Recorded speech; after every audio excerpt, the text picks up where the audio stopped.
Okay. Hello, IAVSW, and welcome to our third vlog. I'm so excited to be having our first board member spotlight.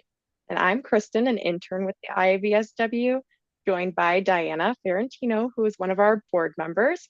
And before we get into the nitty-gritty about that, I just wanted to start off if Diana, if you could share where you're located and just something fun about if you have any pets or if you have favorite animals, and just share a little bit about them. Yeah, of course. Good morning for today. My name's Diana, as Kristen mentioned. My pronouns are she, her. I'm geographically located in Mid-Hudson Valley, New York, so in the Poughkeepsie area. It's about midway between New York City and our state capital, Albany. Um, Pets. We unfortunately recently lost one of our dogs, but we did. My fun fact was, and will still be, that we had four dogs named after the Ninja Turtles. And so we did lose our leader, Leonardo, which is very upsetting for us, of course, very suddenly and kind of recently. But our others, Raffaella, Donatella, and Michelangelo, are still with us. So that will always be our fun fact. I love that. That's such cute naming. That's probably my favorite part about having pets is getting to Yeah. name even like squirrels outside of my window, I'll name them. So I love it. Yeah. So sweet. All right, so we're gonna get right into it. And if you could just say what your board position is and kind of describe a little bit about how you're taking on that responsibility. Sure, yeah. I'm privileged to be part of the board starting in January of 2025, and I'm currently the membership director. So I really was interested in being a part of this with Kristen because I wanted to be able to welcome all of our new members and for you to be able to see me and know me. And please reach out to me if you do have any questions or need anything. So, membership director, all about welcoming our new members, making sure they have what they need, whether that's an invoice or some information, and just guiding them through our platform, connecting them to each other also, because we know we really want this to be a huge networking opportunity within veterinary social work. And we have so many awesome members that are doing similar things and different things and all want to get to know each other. Awesome. Thank you. And then can you also tell us like what your role is outside of the Yeah. IAVSW? Sure thing.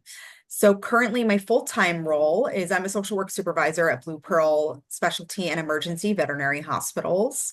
I currently supervise all of our in-hospital social workers throughout the country, and then I coordinate our MSW and VSW internship program with Blue Pearl, as well as coordinate what's called our Wellness Ambassador program. And that is a program that's focused on supporting and educating peer-nominated associates, which we are employees to us on the best practices to support mental well-being in the workplace. That is awesome. So then kind of rounding up on those questions, just in general, like how did you find out about veterinary social work and also the IAVSW? Yeah, yeah. Oh, I love this question because it helps me like reflect on my life and how I ended up doing exactly what I wanted to do, even though I had no idea that it existed. So I'll just maybe take it back a notch and just kind of go through when I started. I was in a very different place. Um, I knew when I started my MSW program that I wanted to be a sex therapist. So I knew that going into it. That was over 12 years ago now, and I graduated. I knew I wanted to do clinical practice, right? So I got into an outpatient mental health clinic. I was clinic administrator. I was working as a therapist. And then as my career grew, I also kind of wanted to explore all different facets of social work because it really amazes me how much we do as social workers. So I worked in mobile crisis and academia and group practice, eventually started my own private practice with the focus, right, of being a sex therapist. Always that was the focus. So I transitioned, I was part of our clinic leadership team at a community mental health clinic, and then really started to research and get certifications in the topics that would lend to my work as a sex therapist. So I was certified in sex therapy, certified in EMDR because I was really focused and had a passion on working with survivors of sexual trauma. And they typically would have a goal to rebuild a safe and satisfying sex life. So that's kind of how my practice shaped itself over the years. And during that time, I adopted a dog because of something I had gone through, and I knew I really wanted to be able to bring her into the work.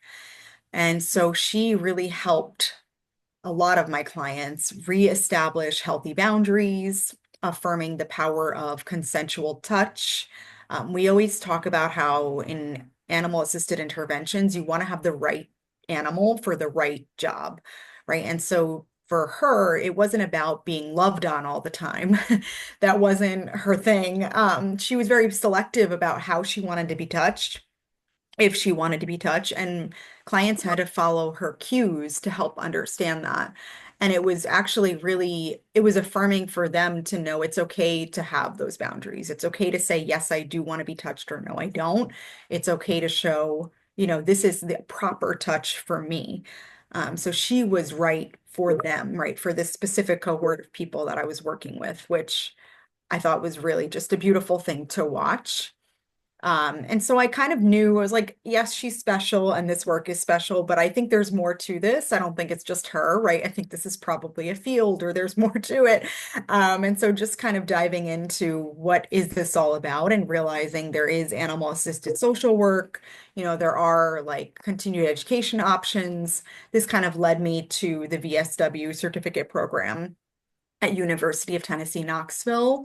And that connected me to Blue Pearl through their internship program, because of course we know the value of on-site placement with social work and needing to learn from actually doing. So I was at Blue Pearl for my internship, and kind of fortuitous timing, 2020 happened, and they opened up a full-time role that I moved into at that time, which was supporting the Northeast region of their hospitals. Blue Pearl is nationwide, with their 18 hospitals in the Northeast and all of their health and well-being initiatives in those hospitals. So very cool to move into that macro role.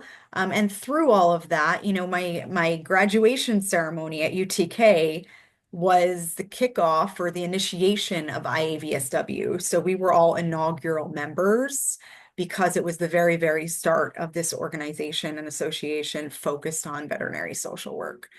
So I started from the beginning. I was really lucky to be a part of it from the beginning and be invited in by Pam Linden, and just felt like this is very much my people and where I've always belonged. And so kind of been following it ever since. That's truly amazing. I love hearing about the story though, particularly with the dog that was like teaching clients about boundaries. And I feel like that's such a great thing that all anyone in social services, not just social work, like anyone working with clients, it's such a great tool to have. It is. Yeah, I love it. I love your journey. The only other question I have today is just where do you see this field growing in the future? Hmm. Yeah, that's a great question. And I feel like there's so much to go right from here, because it feels, although we have rich history, we have a lot to still do.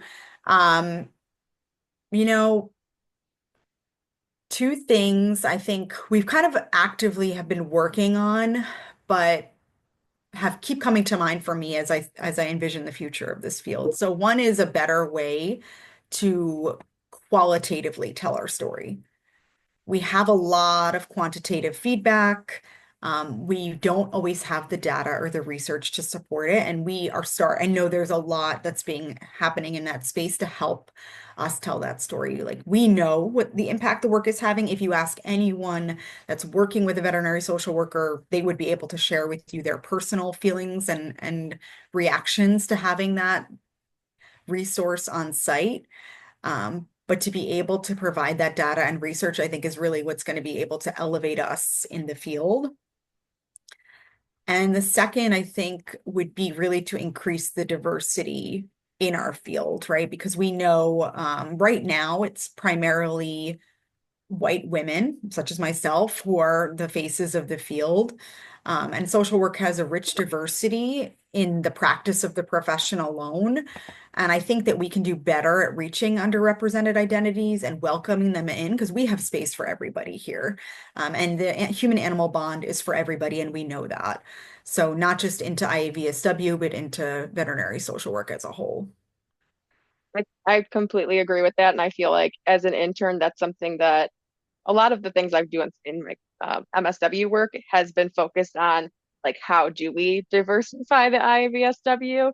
And so I have a lot of flexibility with this position, but some of it has been simply like because I'm in Cleveland, going to Cleveland, like the actual city of Cleveland, and meeting organizations that do veterinary social work, but they might not call veterinary social work, and just Yeah, kind of saying like, we're here. This is what we do if you're interested. And I think, I don't know if we've seen that like come to fruition yet, but I think the more that's done, like the more accessible it will be for other people. So I love that you pointed that out. breaking down barriers, right? And Yeah. just making those connections because a lot of people are doing this work, but they don't connect it to that. So I love that. Well, thank you. That's all I have. Do you have any additional thoughts you wanna share? Oh, I do. For Sure. anyone listening that's in the Philadelphia area, we're hiring. So this is my pitch to put it out there. I know I posted our position on LinkedIn. Certainly can work on getting that on our AIVSW website. If it's not there already, it may be. But hiring in the Philadelphia area. So please come join us. We're the largest veterinary social work team in the country, and we'd love to have you. Thank you so much for sharing that. I'm sure there will be somebody that will reach out because of your message. And thank you again for meeting with me this morning. I know it was a very quick little meet and greet, but we are just getting the ball rolling. So you'll see more of these videos to come. Cool. Thank you, Kristen. Take care, Thank everybody. you.